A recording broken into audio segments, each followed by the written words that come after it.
My father was, he is on the left here, my father was officer of the General Staff of the Soviet Army. He was inspector of land forces, Soviet troops stationed in countries like Mongolia, Cuba, East European countries. This is the picture taken at the entrance of my Institute of Oriental Languages. It's a part of Moscow State University. As every Soviet student, I was, quote-unquote, volunteering for harvesting grain in Kazakhstan. By the end of my training in school, I was recruited by the KGB. This picture was taken on that day, and you can see again how happy it feels to be recruited by the KGB. Pay special attention to number of bottles on the table. One of my functions was to keep foreign guests permanently intoxicated the moment they land at Moscow airport. In 1967, the KGB attached me to this magazine, Look magazine. A group of 12 people arrived to USSR from United States to cover the 50th anniversary of October Socialist Revolution in my country. From the first page to the last page, it was a package of lies.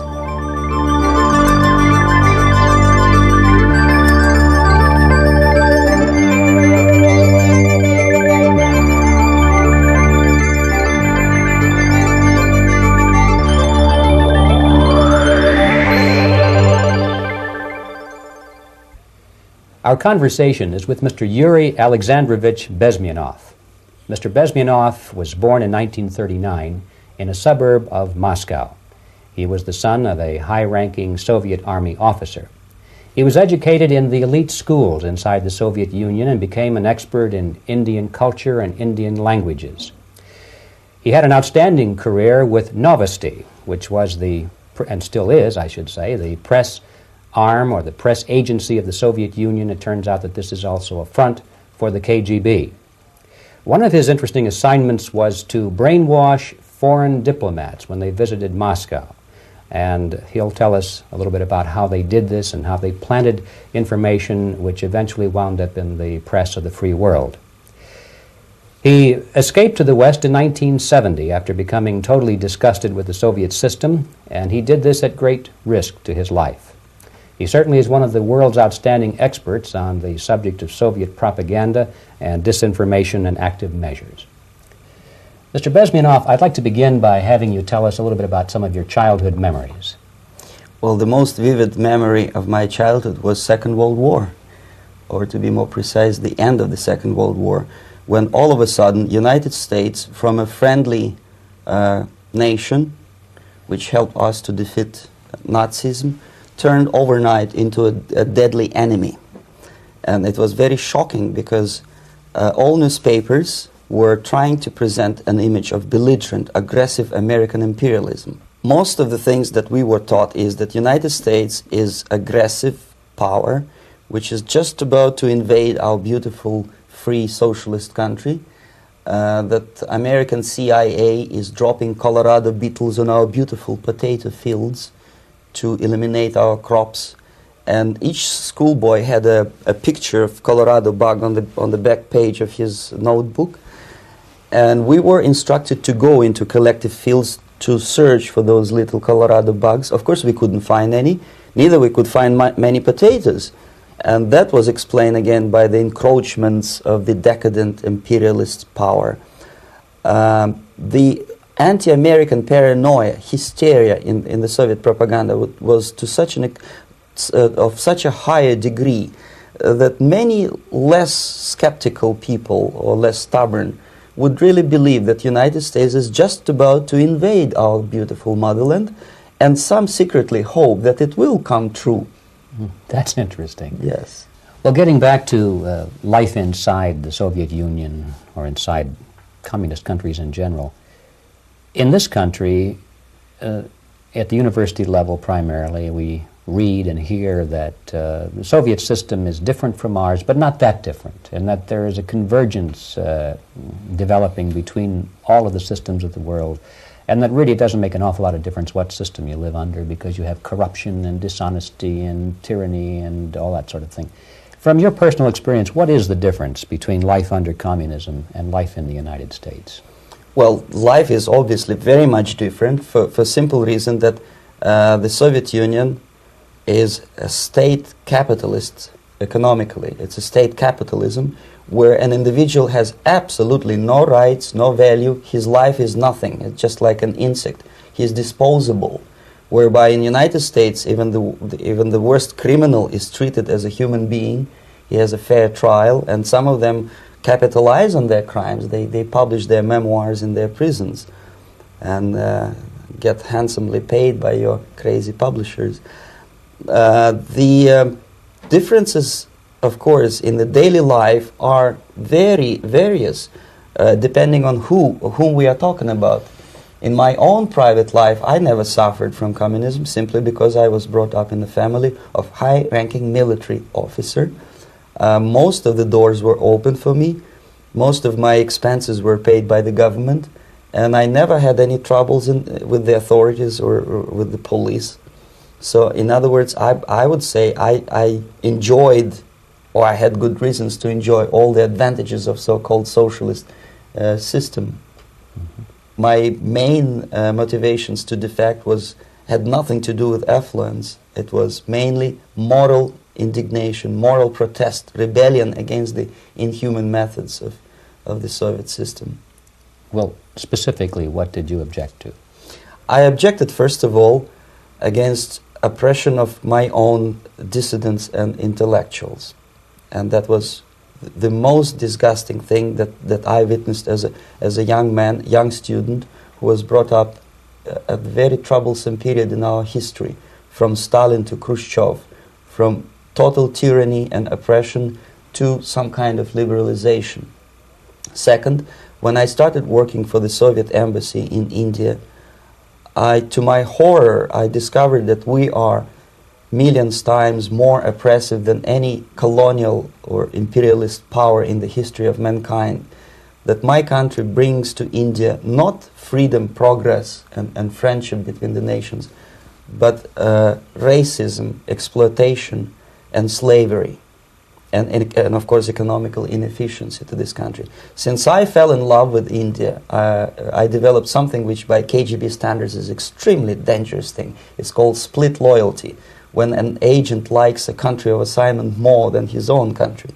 I literally fell in love with this beautiful country, a country of great contrasts, but also great humility, great tolerance, and philosophical and intellectual freedoms. My ancestors used to live in caves and eat raw meat when India was a highly civilized nation 6,000 years ago. So obviously the choice was not to the advantage of my own nation. I decided to defect and to entirely dissociate myself from that brutal regime. Mr. Bezmenov, we've read a lot about the concentration camps and the slave labor camps under the Stalin regime. Now the general impression in America is that those things are part of the past. Are they still going on today, or what is the status? Yes. There is no qualitative change in the Soviet concentration camp system. There are changes in numbers of prisoners. Again, this is unreliable Soviet statistics. We don't know how many political prisoners are there in the Soviet concentration camps. But we sure know from various sources that at each particular time there are close to 25 to 30 million of Soviet citizens who are virtually kept as slaves in forced labor camp system. The size of the population of a country like Canada is serving terms as prisoners. Incredible. So I would say that those intellectuals who try to convince American public that concentration camp system is a thing of a past are either conscientiously misleading public opinion, or they are not very intellectual people. They're selectively blind. They lack intellectual honesty when they say that. Well, we've spoken about the intellectuals in this country and also the intellectuals in the Soviet Union. What about down at the broad mass level? Do the people in general, the working people, the workers in general in the Soviet Union, do they support the system? Do they tolerate it? What is their attitude? Well, average Soviet citizen, if there is such an animal, of course, does not like the system because it hurts, it kills. he may not understand the reasons. He may not have enough information or educational background to understand. But I doubt very much there are many people who are conscientiously supporting the Soviet system. There are not such people in USSR. Even those who have all the reasons to enjoy socialism, people like myself, who were a member of journalistic elite, they also hate system for different reasons, though. Not because they lack material affluence, but because they are unfree to think, they are in constant fear, duplicity, split personality. And this is the greatest tragedy for my nation. Well, what do you think are the chances of the people actually overcoming their system or replacing it?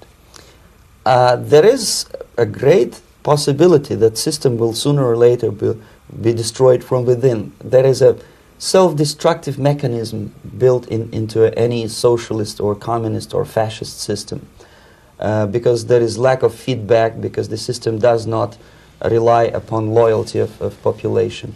But until this Soviet junta is being supported by the Western so-called imperialists, that is, multinational companies, establishments, governments, and let's face it, intellectuals, so-called academia in the United States is famous for supporting the Soviet system.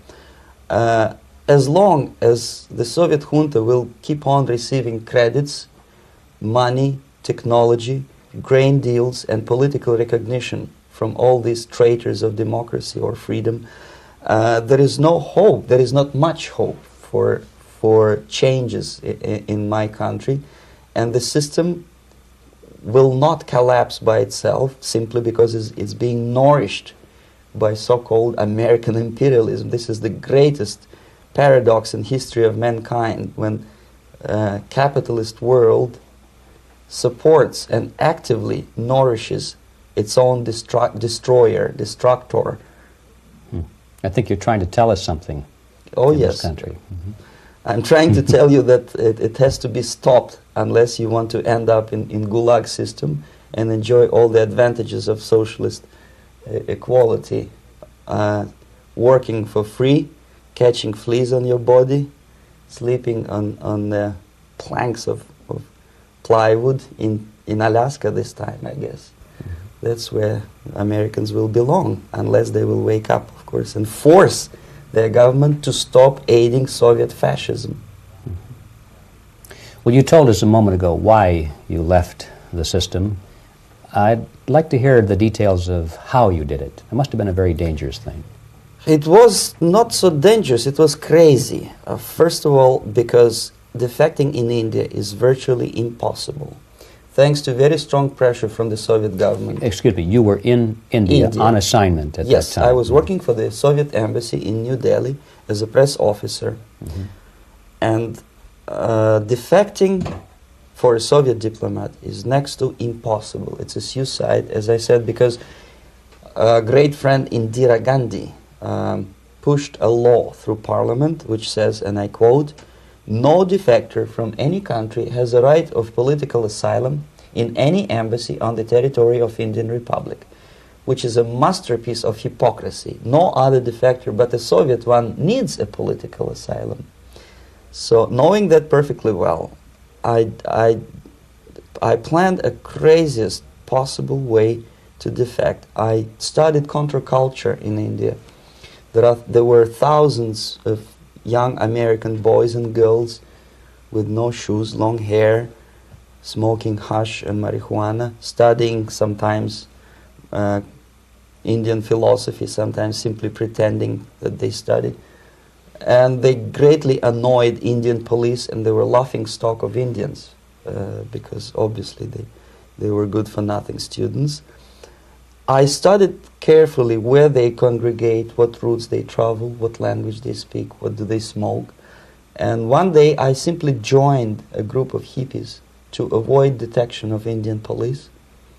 I was dressed as a typical hippie with blue jeans, long kameez shirts with all kind of nice decorations like beads, long hairs, I bought a wig because for several weeks I had to turn myself from a conservative Soviet diplomat into a very progressive American hippie. And that was the only way that I could avoid detection. It was very interesting experience, but it was necessary because from my own knowledge as a member of Soviet embassy staff, I knew that there were many cases when Soviet defectors were betrayed by Indian police, and also some Western embassies played a very dirty role in betraying the Soviet defectors. According to our information, they were some, I wouldn't call them double agents, but simply amoral people working for this for the United States Embassy, and confiding in people like this would be a suicide. So I had to be extremely careful. I could not trust anyone, and that was the reason for such a crazy way to defect. Well, had you been caught in the act of trying to get out, what would have happened to you? Oh, most likely I would end up in concentration camp. Or, depending on the situation and on the whim of some bureaucrat in KGB, maybe even executed. This is normal practice. Quietly, of course, not publicly. But that would be the end of my defection, of course. Well, when did you finally make it to the United States? In 1970, after about 6 months of debriefing in Athens by the CIA, and I presume FBI too, they let me go first to Germany, then to Canada. That was my decision. I had to change my identity to protect my family and my friends in USSR. And also I was a little bit paranoid, knowing that both Soviet KGB and probably some double agents within the American system may be after me. So I wanted to settle down as far away as possible. I requested CIA to give me some kind of new identity and just let me go on my own. And I settled in Canada. I was a student. I changed many professions, from farm help and laundry truck driver to language instructor and broadcaster for Canadian Broadcasting Corporations in Montreal. Well, have you had any threats on your life or any yes. unpleasantries? In about 5 years, KGB eventually discovered that I am working for Canadian Broadcasting. I made a very big mistake. I started working for overseas service of CBC, which is similar to Voice of America, in Russian language. And of course, monitoring service in USSR picked up every new voice. Every new announcer they would make it a point to discover who he is. And in 5 years, sure enough, slowly but surely, they discovered that I am not Thomas Schumann, that I am Yuri Alexandrovich Bezmenov, and that I am working for Canadian Broadcasting, and undermining beautiful détente between Canada and USSR. And the Soviet ambassador Alexander Yakovlev made it his personal effort to discredit me. He complained to Pierre Trudeau, who is known to be a little bit soft on socialism. And the management of CBC behaved in a very strange, cowardly way, unbecoming to representatives of an independent country like Canada. They listened to every suggestion that Soviet ambassador gave, and they started shameful investigation, analyzing content of my broadcasts to USSR. And sure enough, they discovered that some of my statements were probably would be offending to the Soviet Politburo. So I had to leave my job. And of course, subtle intimidations. They would say something like, please cross the street carefully because, you know, traffic is very heavy in Quebec. And fortunately, I know about the psychology and the logic of activity of the KGB, and I never allowed myself to be intimidated. This is the worst thing. This is what they expect a person, a defector, to be intimidated. Once they spot that you are scared, they keep on developing that line And then eventually you either have to give up entirely and work for them, or they neutralize you. They would definitely stop all kind of political activity, which they failed to do in my case, because I was stubbornly working for the Canadian Broadcasting. And in response to their intimidations, I said that, look, this is a free country, and I am as free as you are. And I also can drive very fast. And gun control is not yet established in Canada, so I had a couple of good shotguns in my basement. So welcome to visit me someday with your Kalashnikov's machine guns. So obviously it didn't work. Intimidation didn't work. So they tried different approach, as I described. They approached on the highest level, on the level of Canadian bureaucracy. And on that level they were successful. On that level they were successful. On individual level they failed flat. Mr. Bezmenov has brought a series of slides with him that he has taken from the Soviet Union, and I think this is a good time to take a look at the slides. Yes. Now, the viewers will be able to see these slides as we talk about them. Yes, this is a collection of slides which are, some of them are snapshots from my family album, some of them are documents which I smuggled from the Soviet embassy, and some are reproductions from local mass media. I usually show them to establish my credibility as a defector. This is a picture of my native town, Mytishi, about 20 miles north from Moscow. Characteristically, there is a statue of Comrade Lenin in the central square. This is myself at the age of 7, again, characteristically, under the statue of Comrade Stalin, extending his friendly hand to peoples of the world. At that age, of course, I was still idealistically minded young communist, and I still believe that sooner or later things will go for better. But I realized that the system stinks, that something is fishy, and that ideology is fake, and the propaganda about advanced Soviet agriculture simply didn't meet the criteria of reality. If they talk about abundance of food and there is none in the stores, there must be something wrong. My father was, he is on the left here, my father was officer of the General Staff of the Soviet Army. He was inspector of land forces, Soviet troops stationed in countries like Mongolia, Cuba, East European countries. Were he alive today, most likely he would be inspecting Soviet troops in Nicaragua, Angola, and many other parts of the world.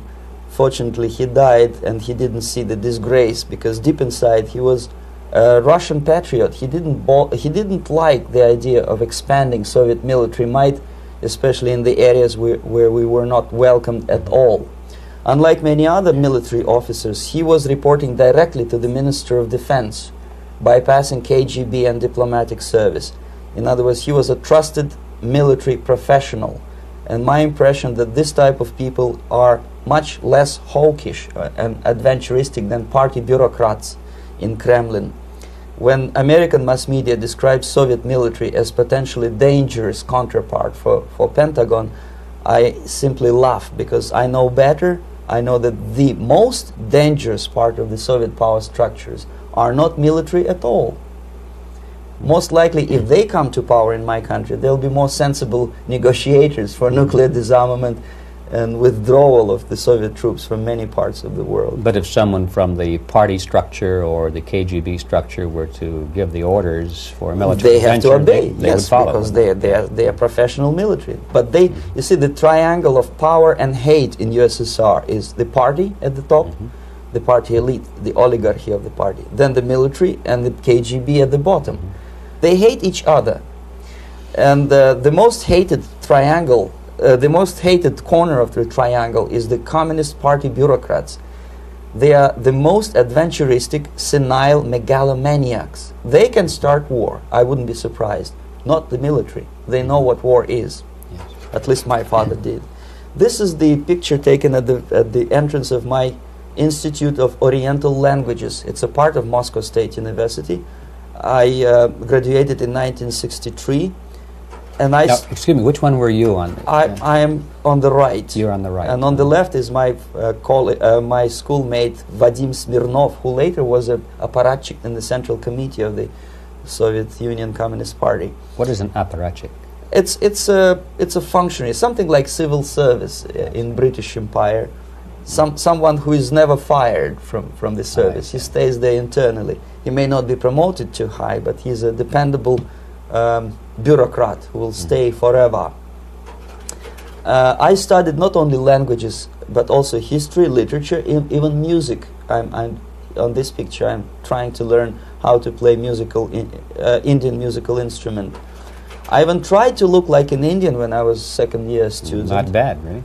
Yes, actually it was strongly encouraged by the instructors in my school, because the graduates of my school were later on employed as diplomats, foreign journalists, or spies. As every Soviet student, I was quote-unquote volunteering for harvesting grain in Kazakhstan. This is a biggest agricultural blunder of the Soviet government. But I didn't have much choice, of course, because the communist motto borrowed from the Bible says, "Those who do not work shall not eat." And you can see me eating, therefore I was working, and you can see how happy I was about it. I went through a very extensive physical and military training, including the military games in areas, suburban areas of Moscow. And here, for example, we are on a tour in Arkhangelsk area. And by the end of my training in school, I was recruited by the KGB. This picture was taken on that day, and you can see again how happy it feels to be recruited by the KGB. Our conversation with Yuri Alexandrovich Bezmenov, who is a defector from the Soviet Union, a former propaganda agent for Novosti and the KGB, will continue after this message.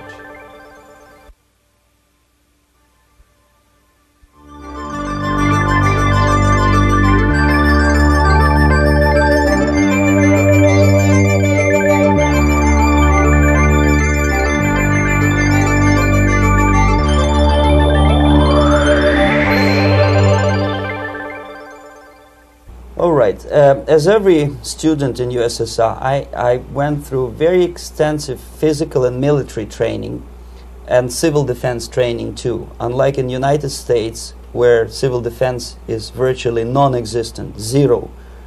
In USSR, every student, whatever his major subject, has to go through very extensive 4-year military and civil defense training. You can see me here with a group of students during one of the war games near Moscow. The main idea, of course, is to prepare a huge reserve army of the USSR. Each student has to graduate as a junior lieutenant. In my case, it was administrative and military intelligence service. My first assignment was to India as a translator with the Soviet Economical Aid Group, building refinery complexes in Bihar state and Gujarat state. At that time, I was still naively, idealistically believing that what I was doing contributes to the understanding and cooperation between the nations.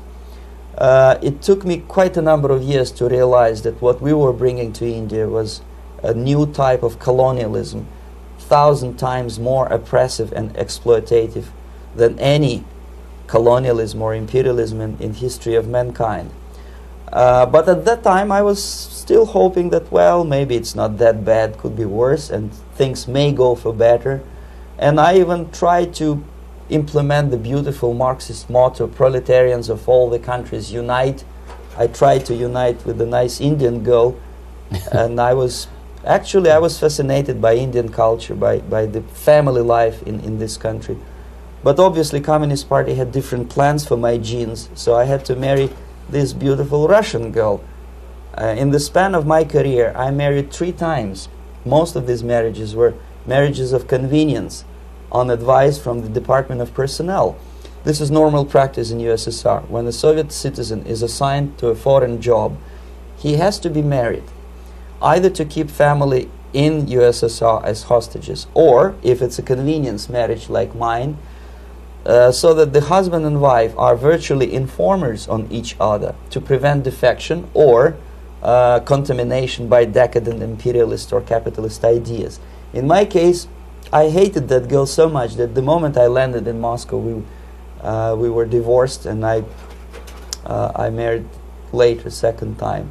By the end of my first assignment in India, I was promoted to the position of public relation officer. You can see me here translating a speech by a Soviet boss. And you're on the right. I'm on the right here, yes. And it was, the occasion was commissioning of the refinery complex in Bihar, Barauni. Back in Moscow, I was immediately recruited by Novosti Press Agency, which is a propaganda and ideological subversion front for the KGB. 75% of the members of the Novosti are commissioned officers of the KGB. The other 25 are, like myself, co-opted agents who are assigned to specific operations. In this particular case, you can see me talking to students of Lumumba Friendship University in Moscow. This is a huge school under the direct control of the KGB and Central Committee, where future leaders of the so-called national liberation movements are being educated and selected carefully. And some of them have absolutely, this, for example, is a group of students from Lumumba. They don't look like students at all. They look more like military, and that's exactly what they were. They were dispatched back to their countries to be leaders of the so-called national liberation movements, or to be translated into normal human language, leaders of international terrorist groups. Another area of activity when I was working for the Novosti was to accompany groups of so-called progressive intellectuals, writers, journalists, publishers, teachers, professors of colleges. You can see me here in Kremlin. I'm second on the left, with a group of Pakistani and Indian intellectuals.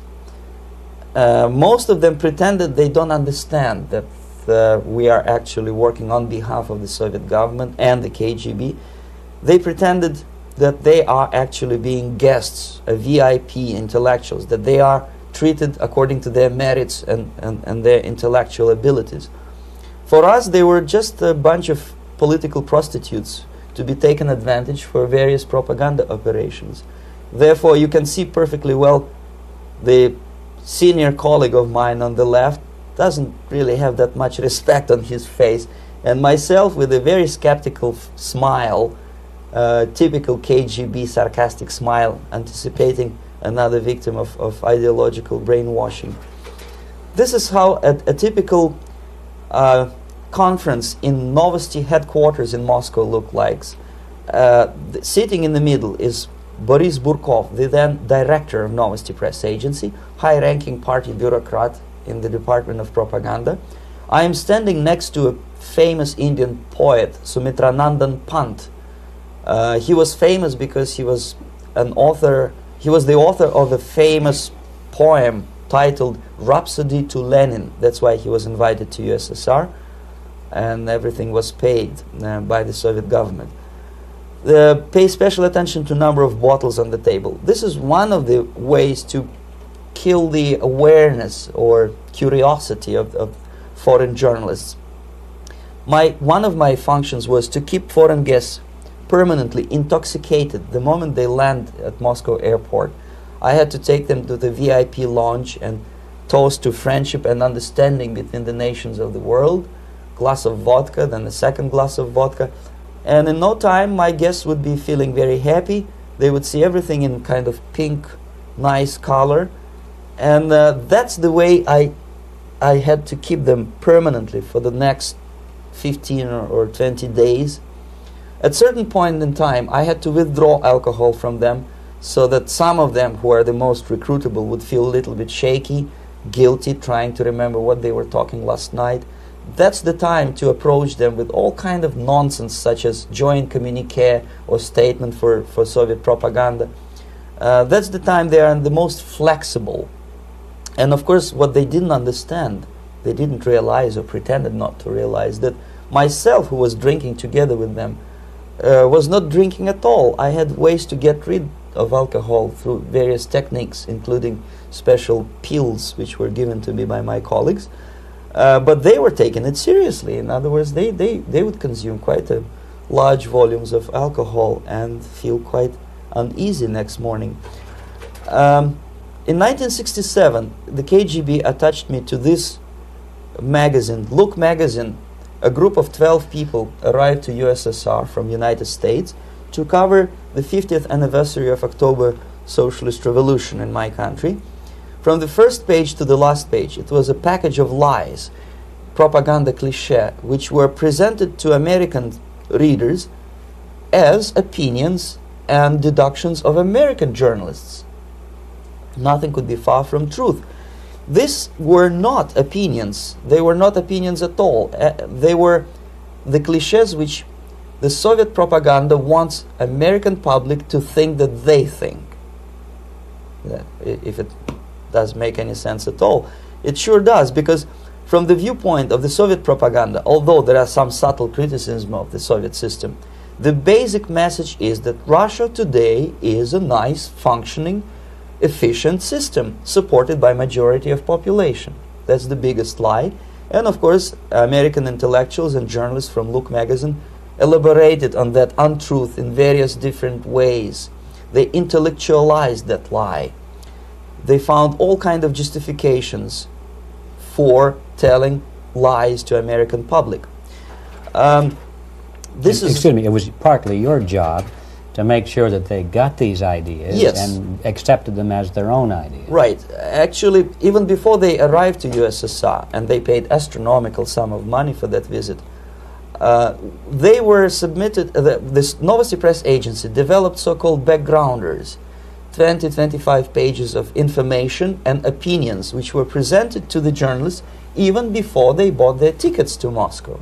They had to analyze the situation, and judging on their reaction to that backgrounder, the local Novosti representative or local Soviet diplomat in Washington, D.C. would assess whether they be given visa to USSR or not. So they were selected ahead of time. Oh yes, they were pre-selected very carefully, and there is not much chance for honest journalists to arrive to USSR and to stay there for 1 year and to bring this package of lies back home. This, for example, is a centerfold of the Look magazine. They presented this monument erected by Communist Party in Stalingrad as the symbol, personification of Russian military might. And they said in the article, which is published on the site, that Soviets are very proud of the victory in the Second World War. This is another big myth, a lie. No sensible people would be proud to lose 20 millions of their countrymen in a war which was started by Genoese Hitler and Comrade Stalin and paid by American multinationals. Most of the Soviet citizens look at this type of monuments with disgust and sorrow, because every family lost father, brother, sister, or child in the Second World War. Yet American journalists who were trying to appease, to please their hosts, presented this picture on the centerfold as the symbol and personification of Soviet national, they call it Russian national spirit. And it was greatest misconception and a very tragic misunderstanding. Of course, Look magazine was not distributed in USSR. The main audience was in United States.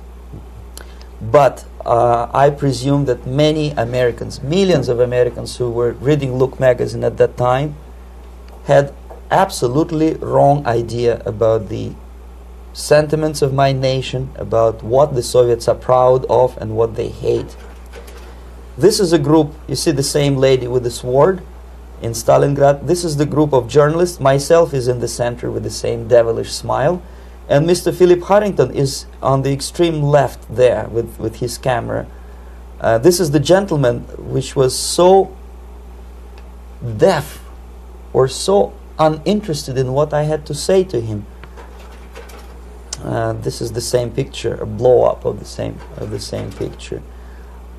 Many guests from various countries, in this particular case from Asia and Africa, were taken by me as a Novosti Press Agency employee for a tour across Siberia, for example. We would show them typical kindergarten, you see, nothing special by American standards, just nice children sitting, eating their breakfast or lunch.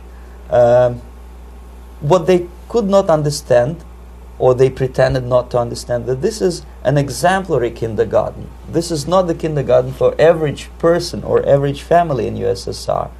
And we maintain that illusion in their minds. You can see myself under the red spot in the middle there, with the same business-like expression. I'm doing my job. That's what I'm assigned to do, and that's what I was paid to do. But deep inside, I still hope that at least some of these useful idiots would understand that what they are looking at has nothing to do with the level of affluence in my nation. This is a better picture which reflects the true spirit of the Soviet childhood. This picture was printed in a Canadian government publication by mistake. In the middle you can see children playing on a small courtyard, and the caption goes, "This is a typical kindergarten in Siberia." What these idiots didn't understand, that it is not kindergarten at all. It is a prison for children of political prisoners. But there was not a single mentioning that what they were visiting actually was an area of concentration camps. And the job of people like myself to help them to not to notice that they are actually talking to prisoners. Most of the children were dressed, especially on the occasion of the foreigners' visit. Of course, there were no corpses on the ground. There were no machine gun guards, and it looks not very pleasant, as you see. It looks dull, but obviously it does not create an impression that this is actually a prison. Well, did any of the journalists have the curiosity to ask about prisons and that kind of thing? Yes. They were in Siberia. This Yes. is what you associate. Yes, some of them asked questions, and naturally we would give them, for the stupid question, we give them stupid answer. No, there are no prisons in Siberia. No, most of the people who you see are free citizens of USSR. They are very happy to be here, and they are contributing to the glory of the socialist system. Some of them pretended that they believe what I was telling them, and most of them, we may discuss it later, what are the motivations of these people? Why would they stubbornly bring lies to their own population through their own mass media? I have various answers to this. There is not a single explanation. It's a complex of explanations. It's fear, pure biological fear. They understand that they are on the territory of an enemy state, a police state. And just to save their rotten skins and their miserable jobs, their affluence back home, they would prefer to tell a lie than to ask truthful questions and report truthful information. Second, most of these schmucks were afraid to lose their jobs, because obviously if you tell truth about my country, you will not last long as a correspondent of New York Times or Los Angeles Times. They will fire you. What kind of correspondent are you? You obviously cannot find common language with Russians if they kick you out in 24 hours. So just by trying to be conformist to their own editorial bosses, they tried not to offend the sentiments of the Soviet administrators and people like myself. Deep inside, I hope they would insult my or offend my sentiments. Obviously, they preferred not to. Another reason, I refuse to believe it, but obviously there is another reason. Obviously, it's a greed. These people earn a lot of money. When they come back to USA, they claim that they are experts on my country. They write books which sells in million copies, titled like Russians, The Truth About Russia. Most of it is lie about Russia. Yet they claim to be Sovietologists. They play back myth about my country, the propaganda cliches. Yet they stubbornly resist the word of truth. If a person like Solzhenitsyn is either defecting or kicked out of USSR, they try all their best to discredit him and to discourage him. I don't have much chance to appear on national network with a true story about my country. But a useful idiot like Hendrik Smith or Robert Kaiser, they are big heroes. They come back from USSR. They say, oh, we were talking to dissidents in Russia. Big deal. Soviet dissidents are chasing American correspondents in the streets, and they are cowardly escaping from these contacts. For some strange reason, if you want to know more about Spain, you refer to Spanish writers. If you want to learn more about French, you read French writers. Even about Antarctica, I bet you would read Penguins. Only about the Soviet Union, for some strange reason, you read Hendricks and Schmendricks and all kind of Kissingers, because they claim that they know more about my country. They know nothing, or next to nothing, or they pretend that they know more than they actually do. I would say they are dishonest people who lack integrity and common sense and intellectual honesty. They bring back all kind of stories like that. A kindergarten in Siberia. Omitting the most important fact, it's a prison for children of political prisoners. Another greatest example of monumental idiocy of American politicians. Edward Kennedy was in Moscow, and he thought that he is a popular, charismatic American politician who is easygoing, who can smile, dance at the wedding in Russian Palace of Marriages. What he did not understand, or maybe he pretended not to understand, that actually he was being taken for a ride. This is a staged wedding, especially to impress foreign media or useful idiots like Ed Kennedy. Most of the guests there, they had security clearance, and they were instructed what to say to foreigners. This is exactly what I was doing. You can see me in the same damn wedding palace in Moscow where Ed Kennedy was dancing here. You see, smiling. He thinks he's very smart. From the viewpoint of Russian citizens who observe this idiocy, he's narrow-minded, egocentrical idiot who tries to earn his own popularity through participation in propaganda farces like this. Here you can see myself. On the right, again, exemplary Soviet bride. On the left, 3 journalists from various countries, Asia, Africa, and Latin America. Obviously, they enjoying the situation. They will go back home and write the reports. We were present on a regular Soviet wedding. They were not present on a regular Soviet wedding. They were present, they were parts of a farce, of a circus performance. Another thing which I had to sometimes risking my life to explain to foreigners. Time magazine, for example, is very critical of South African racist regime. The whole article was dedicated to the shameful internal passport system where blacks are not allowing to live with whites. For some strange reason, for the last 14 years since my defection, nobody wanted to pay attention to my passport. This is my passport. It also shows my nationality, and it has a police rubber stamp, which is called propiska in Russian language, which assigns me to a certain area of residence. I cannot leave that area, same way as this black man cannot leave the area in South Africa. Yet we call South African government racist regime. Not a single Jane Schmonda or Fonda is brave enough, courageous enough to come to media and say, look, this is what happens in USSR. I send a copy of my passport to many American liberals and civil rights defenders and all the other useful idiots. They never bothered to answer me back. This shows what kind of integrity, what kind of honesty these people are. They're a bunch of hypocrites because they don't want to recognize a good example of racism in my country.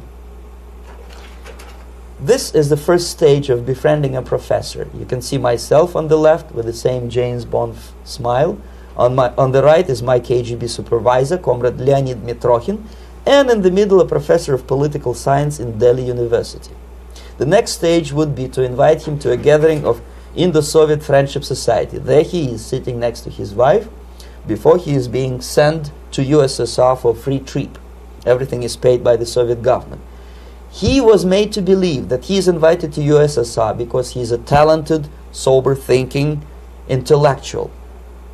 Absolutely false. He is invited because he is a useful idiot, because he would agree and subscribe to most of the Soviet propaganda cliché.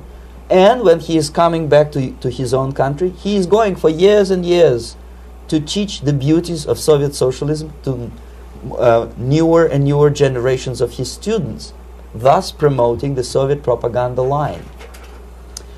The KGB was even curious about this gentleman. It may look innocent. Maharishi Mahesh Yogi, a great spiritual leader, or maybe a great charlatan and crook, depending on from which side you are looking at him. Beatles were trained at his ashram in Hardwar in India how to meditate. Mia Farrow and other useful idiots from Hollywood visited his school, and they returned back to United States absolutely zonked out of their minds with marijuana, hashish, and crazy ideas of meditation. To meditate, in other words, to isolate oneself from the current social and political issues of your own country. To get into your own bubble, to forget about troubles of the world. Obviously, KGB was very fascinated with such a beautiful school, such a brainwashing center for stupid Americans. I was dispatched by the KGB to check what kind of VIP Americans attend this school. That's you on the left. Yes, I'm on the left.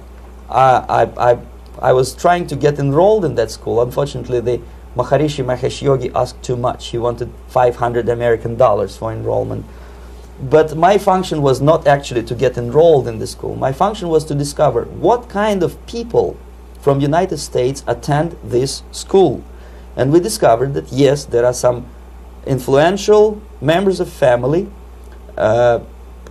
public opinion makers of United States who come back with the crazy stories about Indian philosophy. Indians themselves look upon them as idiots, useful idiots. To say nothing about KGB, who looked at them as extremely naive, misguided people.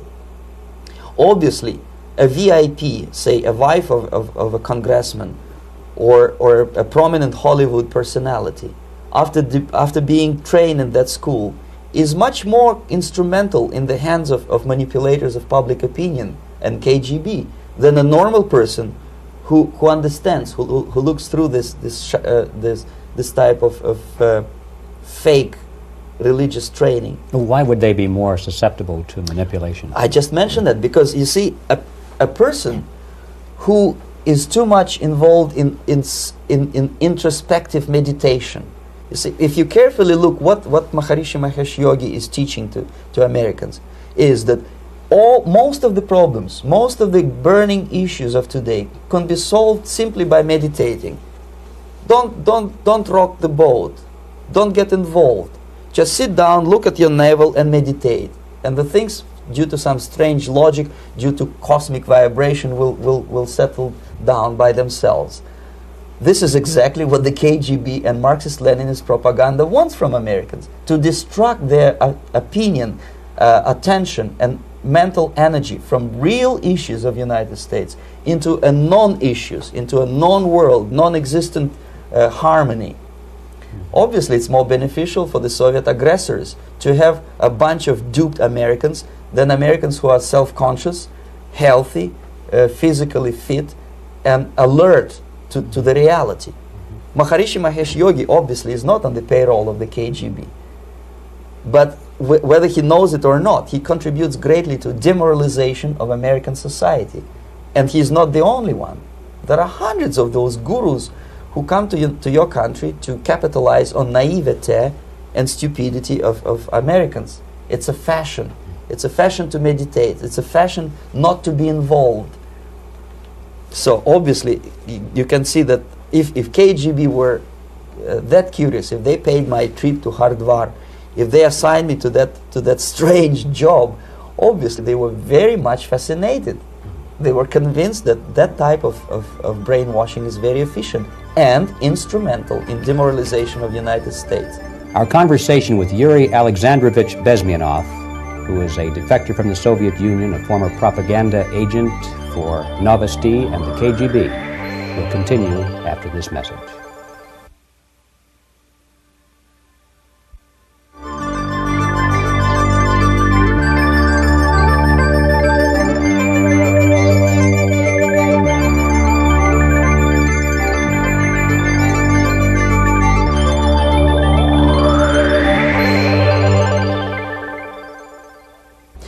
This picture shows the part of the building of USSR embassy, and my supervisors. On the left is Comrade Mehdi, an Indian communist, and on the right, Comrade Mitrokhin, my supervisors in the secret department of research and counter-propaganda.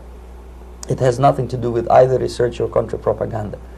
Most of the activity of that department was to compile huge volume of information on individuals who were instrumental in creating public opinion.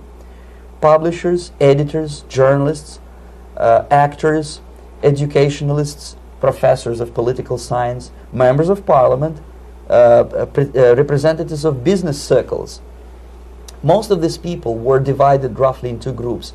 Those who would toe the Soviet foreign policy, they would be promoted to the positions of power through media and public opinion manipulation. Those who refused the Soviet influence in their own country would be character assassinated or executed physically come revolution. Same way as in the small town of Hue in South Vietnam, several thousands of Vietnamese were executed in one night when the city was captured by Viet Cong for only 2 days. And American CIA could never figure out how could possibly communists know each individual, where he lives, where to get him, and would be arrested in one night, basically in some 4 hours before dawn, put on a van, taken out of the city limits and shot. The answer is very simple. Long before communists occupied the city, there was extensive network of informers, local Vietnamese citizens, who knew absolutely everything about people who are instrumental in public opinion, including barbers and taxi drivers. Everyone who was sympathetic to the United States was executed. Same thing was done under the guidance of the Soviet embassy in Hanoi, and same thing I was doing in New Delhi. To my horror, I discovered that in the files where people were doomed to execution, there were names of pro-Soviet journalists with whom I was personally friendly. Pro-Soviet? Yes. They were idealistically minded leftists who made several visits to USSR, and yet the KGB decided that come revolution or drastic changes in political structure of India, they will have to go. Why is that? Because they know too much. Simply because, you see, the useful idiots, the leftists who are idealistically believing in the beauty of Soviet socialist or communist or whatever system, when they get disillusioned, they become the worst enemies. That's why my KGB instructors specifically made a point, never bother with leftists. Forget about these political prostitutes. Aim higher. This was my instruction. Try to get into large circulation, established conservative media. Rich, filthy rich movie makers, intellectuals, so-called academic circles. Cynical, egocentric people who can look into your eyes with angelic expression and tell you a lie. These are the most recruitable people, people who lack moral principles, who are either too greedy or too suffer from self-importance. They feel that they matter a lot. These are the people who KGB wanted very much to recruit. But to eliminate the others, to execute the others, don't they serve some purpose? Wouldn't they be the ones they rely on? They serve purpose only at the stage of destabilization of a nation. For example, your leftists in United States, all these professors and all these beautiful civil rights defenders, they are instrumental in the process of the subversion only to destabilize the nation. When their job is completed, they are not needed anymore. They know too much. Some of them, when they get disillusioned, when they see that Marxist-Leninists come to power, obviously they get offended. They think that they will come to power. That will never happen, of course. They will be lined up against the wall and shot. But they may turn into the most bitter enemies of Marxist-Leninists when they come to power. And that's what happened in Nicaragua. You remember most of these former Marxist-Leninists were either put to prison or one of them split, and now he's working against Sandinistas. It happened in Grenada when Maurice Bishop was already a Marxist. He was executed by a new Marxist who was more Marxist than this Marxist. Same happened in Afghanistan when first there was Taraki, he was killed by Amin, then Amin was killed by Babrak Karmal with the help of KGB. Same happened in Bangladesh when Mujibur Rahman, very pro-Soviet leftist, was assassinated by his own Marxist-Leninist military comrades. It's the same pattern everywhere. The moment they serve their purpose, all the useful idiots are either be executed entirely, all the idealistically minded Marxists, or exiled or put in prisons, like in Cuba. Many former Marxists are in Cuba, in prison. So most of the Indians who were cooperating with the Soviets, especially with our Department of Information of the USSR Embassy, were listed for execution.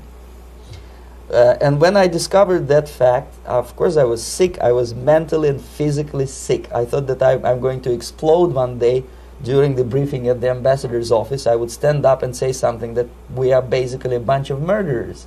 That's what we are. It has nothing to do with friendship and understanding between the nation and blah, blah, blah. We are murderers. We behave as a bunch of thugs in a country which is hospitable to us, a country which with ancient traditions. But I did not defect. I tried to get the message across. To my horror, nobody wanted even to listen, least of all to believe what I had to say. And I tried all kinds of tricks. I would leak information through letters or lost documents or something like that. And still I got no message. The message was not published, even in the conservative mass media of India. The immediate impulse to defect was Bangladesh crisis, which was described by American correspondents as Islamic grassroots revolution, which is absolute baloney. There was nothing to do with Islam, and there was no grassroots revolution. Actually, there are no grassroots revolutions, period. Any revolution is a byproduct of a highly organized group of conscientious and professional organizers, but has nothing to do with grassroots. In Bangladesh, it was nothing with grassroots. Most of the Awami League party members, Awami League means People's Party, were trained in Moscow in the High Party School. Most of the Mukti Fauj leaders, Mukti Fauj in Bengali means People's Army, same as SWAPO and all kind of liberation armies all over the world, the same bunch of useful idiots. They were trained at Lumumba University and various centers of the KGB in Simferopol, in Crimea, and in Tashkent. So when I saw that Indian territory is being used as a jumping board to destroy East Pakistan, I saw myself thousands of so-called students traveling through India to East Pakistan, through the territory of India, and Indian government pretended not to see what's going on. They knew perfectly well, the Indian police knew it, the intelligence department of Indian government knew it, the KGB of course knew it, and the CIA knew it. That was most infuriating, because when I defected and I explained to the CIA debriefers they should watch out because East Pakistan is going to erupt any moment, they said I was reading too many James Bond novels. Anyway, so East Pakistan was doomed. One of my colleagues in the Soviet consulate in Calcutta, when he was dead drunk, he ventured into the basement to relieve himself, and he found big boxes which said printed matter to Dhaka University. Dhaka is the capital of East Pakistan. And since he was drunk and curious, he opened one of the boxes and he discovered not printed matter. He discovered Kalashnikov guns and ammunition in there. Anyway, it's a long story. When I saw the preparations for the invasion into East Pakistan, obviously I wanted to defect immediately. The only thing I couldn't at that time make up my mind when and where and how. One of the reasons, of course, you see, I was in love with India. I mentioned that before. I spoke the languages. I socialized with people. And I understood that I had to act fast unless I want this beautiful country to be permanently and irreparably damaged by our presence. One of the reasons not to defect was, as you can see, I was living in relative affluence.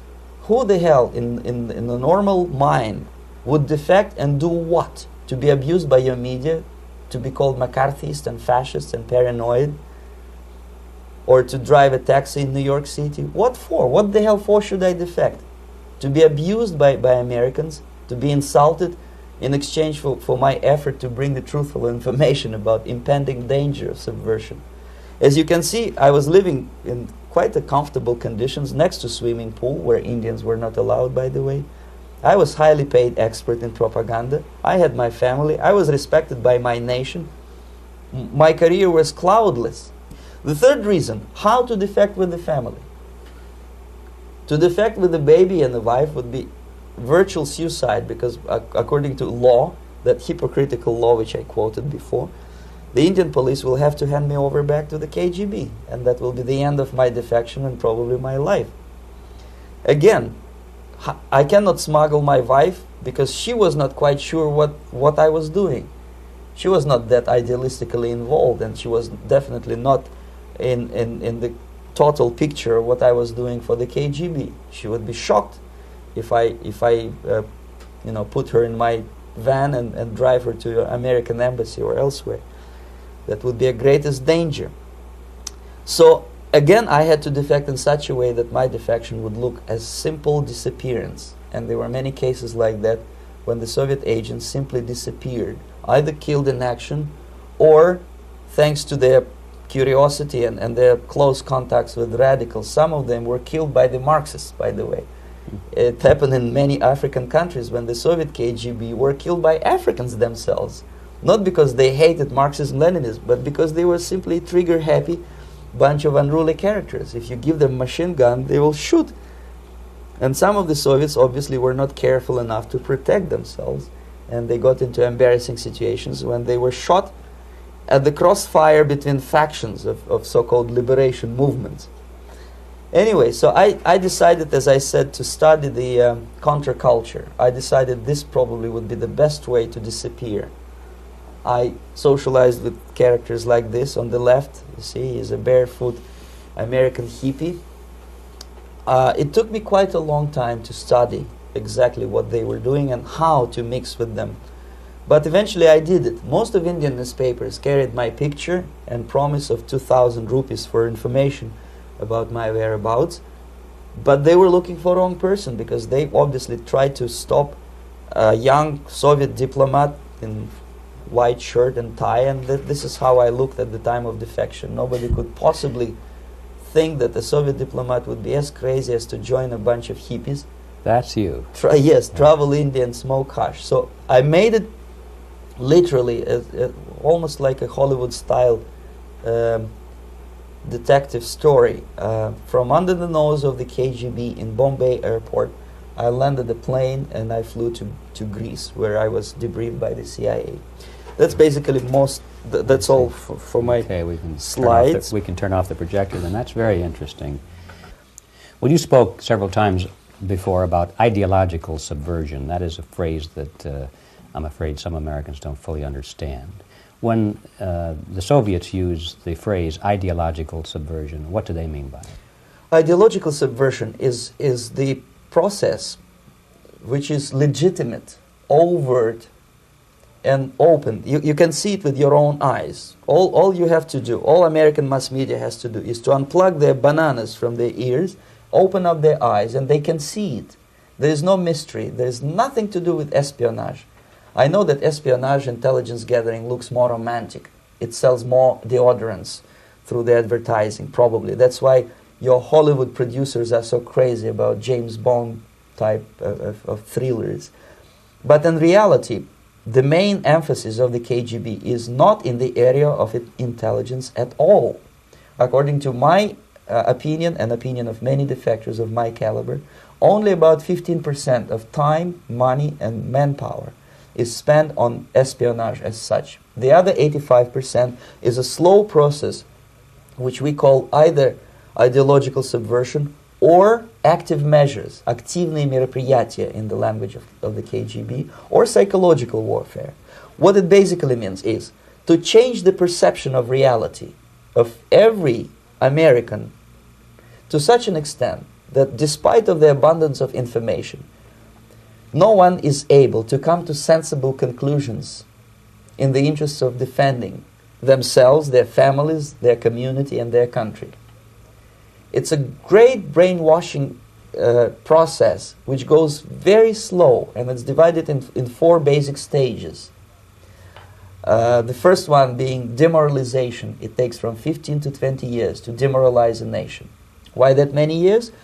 Because this is the minimum number of years which requires to educate one generation of students in the country of your enemy. exposed to the ideology of the enemy. In other words, Marxism-Leninism ideology is being pumped into the soft heads of at least 3 generations of American students without being challenged or counterbalanced by the basic values of Americanism, American patriotism. The result you can see. Most of the people who graduated in the 60s, dropouts or half-baked intellectuals, are now occupying the positions of power in the government, civil service, business, mass media, educational system. You are stuck with them. You cannot get rid of them. They are contaminated. They are programmed to think and react to certain stimuli in a certain pattern. You cannot change their mind, even if you expose them to authentic information, even if you prove that white is white and black is black. You still cannot change the basic perception and the logic of behavior. In other words, these people, the process of demoralization is complete and irreversible.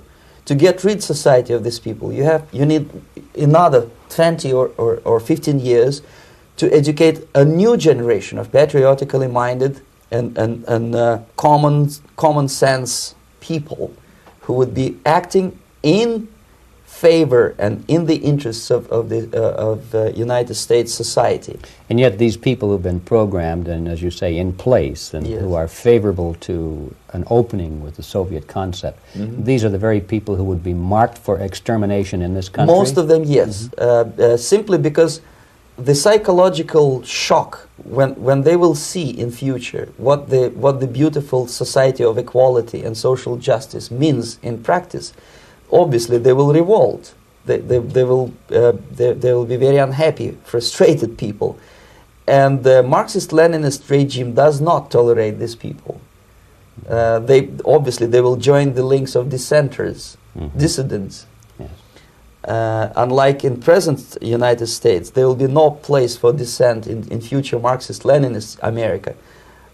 Here you can get popular like Daniel Ellsberg and filthy rich like Jane Fonda for being dissident, for criticizing your Pentagon. In future, these people will be simply squashed like cockroaches. Nobody is going to pay them nothing for their beautiful, noble ideas of equality. This they don't understand, and it will be a greatest shock for them, of course. The demoralization process in the United States is basically completed already. For the last 25 years, actually it's overfulfilled, because demoralization now reaches such areas where previously not even Comrade Andropov and all his experts would even dream of such a tremendous success. Most of it is done by Americans to Americans, thanks to lack of moral standards. As I mentioned before, exposure to true information does not matter anymore. A person who was demoralized is unable to assess true information. The facts tell nothing to him. Even if I shower him with information, with authentic proof, with documents, with pictures, even if I take him by force to the Soviet Union and show him concentration camp, he will refuse to believe it until he is going to receive a kick in his fat bottom. When a military boot crashes his balls, then he will understand, but not before that. That's the tragic of the situation of demoralization. So basically America is stuck with demoralization, and unless, even if you start right now, here, this minute, you start educating new generation of Americans, it will still take you 15 to 20 years to turn the tide of ideological perception of reality back to normalcy and patriotism. The next stage is destabilization. This time, subverter does not care about your ideas and the patterns of your consumption. Whether you eat junk food and get fat and flabby doesn't matter anymore. This time, and it takes only from 2 to 5 years to destabilize a nation, what matters is essentials: economy, foreign relations, defense systems. And you can see it quite clearly that in some areas, in such sensitive areas as defense and economy, the influence of Marxist-Leninist ideas in the United States is absolutely fantastic. I could never believe it 14 years ago when I landed in this part of the world, that the process will go that fast. The next stage, of course, is crisis. It may take only up to 6 weeks to bring a country to the verge of crisis. You can see it in Central America now. And after crisis, with a violent change of power, structure, and economy, you have so-called the period of normalization. It may last indefinitely. Normalization is a cynical expression borrowed from Soviet propaganda. When the Soviet tanks moved into Czechoslovakia in '68, Comrade Brezhnev said, "Now the situation in brotherly Czechoslovakia is normalized." This is what will happen in the United States if you allow all these schmucks to bring the country to crisis, to promise people all kind of goodies and the paradise on earth, to destabilize your economy, to eliminate the principle of free market competition, and to put a big brother government in Washington, D.C., with benevolent dictators like Walter Mondale, who will promise lots of things, never mind whether the promises are fulfillable or not. He will go to Moscow to kiss the bottoms of new generation of Soviet assassins, never mind. He will create false illusions that the situation is under control. Situation is not under control. Situation is disgustingly out of control. Most of the American politicians, media, and educational system trains another generation of people who think they are living at a peacetime. False.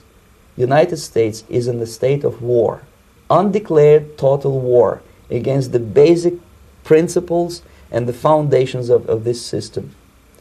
And the initiator of this war is not Comrade Andropov, of course. It's the system. However ridiculous it may sound, the world communist system or the world communist conspiracy, whether I scare some people or not, I don't give a hoot. If you are not scared by now, nothing can scare you. But you don't have to be paranoid about it. What actually happens now, that unlike myself, you have literally several years to live on unless the United States wake up.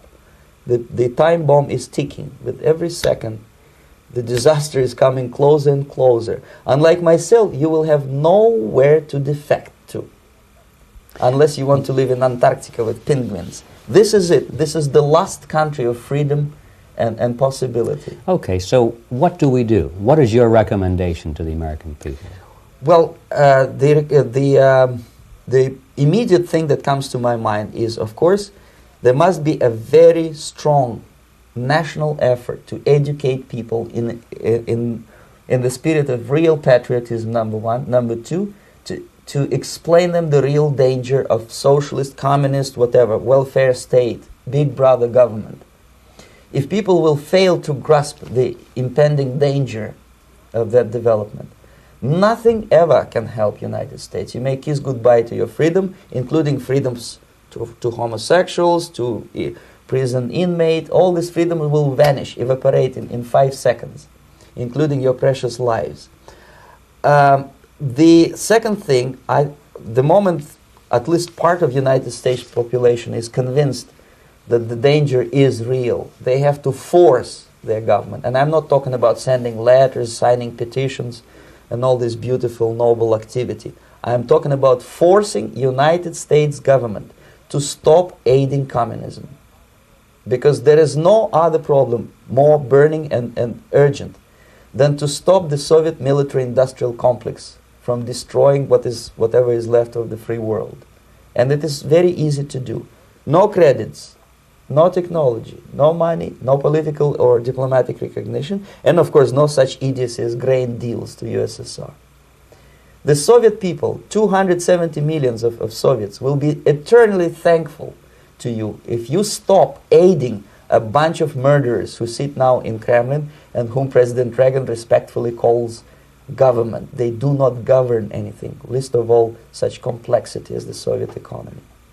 So basic, two very simple, maybe too simplistic answers or solutions, but nevertheless they are the only solutions. Educate yourself, understand what's going on around you. You are not living at the time of peace. You are in a state of war, and you have precious little time to save yourself. You don't have much time, especially if you are talking about young generation. There's not much time left for convulsions and sexual masturbation to the beautiful disco music. Very soon it will go, just overnight. If we are talking about capitalists or wealthy businessmen, I think they are selling the rope on which they will hang very soon. If they don't stop, if they cannot curb their unsettled desire for profit, and if they keep on trading with the monster of the Soviet communism, they are going to hang very soon. And they will pray to be killed, but unfortunately they will be sent to Alaska probably to manage industry of slaves. It's simplistic. I know it sounds unpleasant. I know Americans don't like to listen to things which are unpleasant. But I have defected not to tell you the stories about such idiocies as microfilm, James Bond type espionage. This is garbage.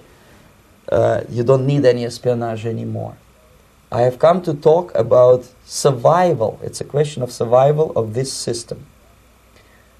You may ask me, what is it in for me? Survival, obviously, because unlike, as I said, I am now in your boat. If we sing together, we'll sing beautifully together. There is no other place on this planet to defect to.